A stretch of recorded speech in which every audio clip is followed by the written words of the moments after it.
Looking to sit back tonight and have a glass of wine or two or three? What if the calories are listed right on your menu? Will they become standard nationwide by December? Fox News' Adam Housley is live in Napa, California with more on this story. The nerve, Adam. The nerve, Melissa. You know, when you talk to people here in Napa who are tasting not only wine but distilled spirits here as well, they'll tell you, not surprisingly, that they really don't care. They know when they have a glass of wine, it's all about the enjoyment of it, and it's a lot less than food when it comes to calorie counts. However, come December, as you mentioned, new FDA rules come into effect. A pizza master and Napa winemaker Dario DeConti says nutritional labels and wine may be a half-baked plan. I don't know how much having those information can help the consumer.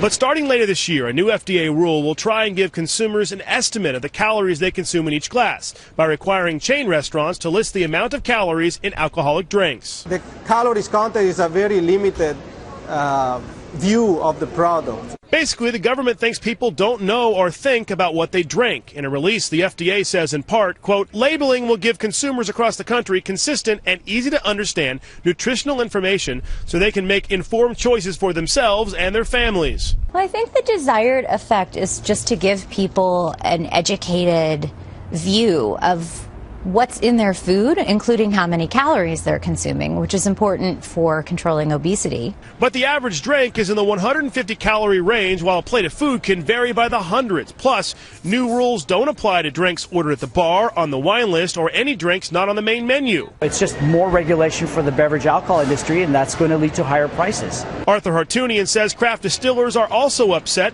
Alcoholic drinks change as ice melts, for example. And what about mixers that bars and restaurants use with the alcohol? There are just too many loopholes. It's not sustenance, it is a indulgence. Again, there are a lot of loopholes here in this rule, and also we're told that the winemakers and potentially the distillers are going to be fighting back. They're actually going to be lobbying to try and get this rule changed before it goes into effect because there's just, again, too many loopholes, Melissa. No, Adam, this is so true. I mean, I remember when they did this with restaurants, and it sounded like it was a great idea, but then you realize it only applies to chains, and, you know, these other restaurants don't have to do it, so it's not really fair. Do you have any idea how much this is going to cost? Because that's a huge issue. I mean, they have to go in and do it and then change their labels. There's a big cost involved. Yeah.